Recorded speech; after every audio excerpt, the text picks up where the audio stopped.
So, pa-winter na naman dito sa Hong Kong. So, yung mga amo natin, hilig talaga nila yung mga wool na mga sinusuot. Kasi nga mainit yun sa katawan. Like yung mga ganito. Yung parang ginanchilyo siya. Wag na wag nyo talagang ilalagay sa washing machine yung mga ganito. Dahil liliit talaga yung size, guys.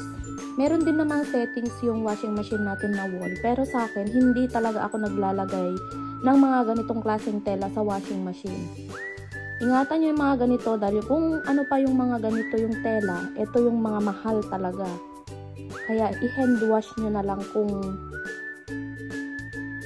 maaari.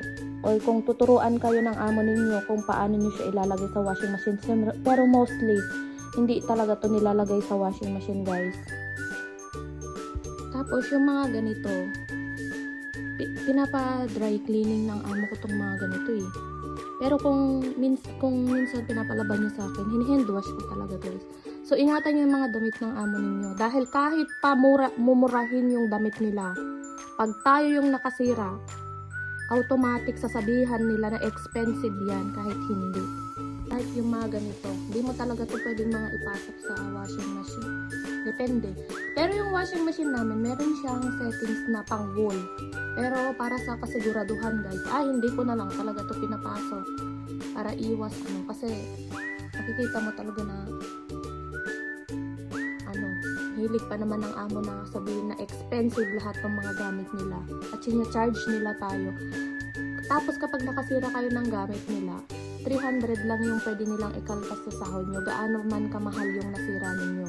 Pero may mga amo talaga na mga pasaway na pinapabayaran sa atin yung mga nasisira natin. So mag-ingat kayo, especially yung mga baguhan dahil pa winter na. So nai-content ko to kasi meron tayong kababayan na nag-message sa akin.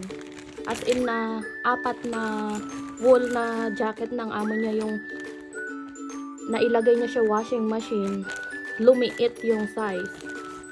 So so mag-ingat talaga kayo sa paglalaba sa mga gamit nila. Lalo na pag medyo mahahalata mo naman kung expensive talaga yung klase ng mga damit nila. Lalo na yung mga pang winter, yung mga ganito talaga maingat ka dapat, lalo na yung mga may beads na ganyan.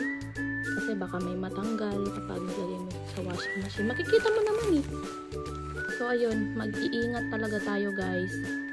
So si ate ay baguhan dito sa Hong Kong. Pinaglaba ka daw siya ng pang winter.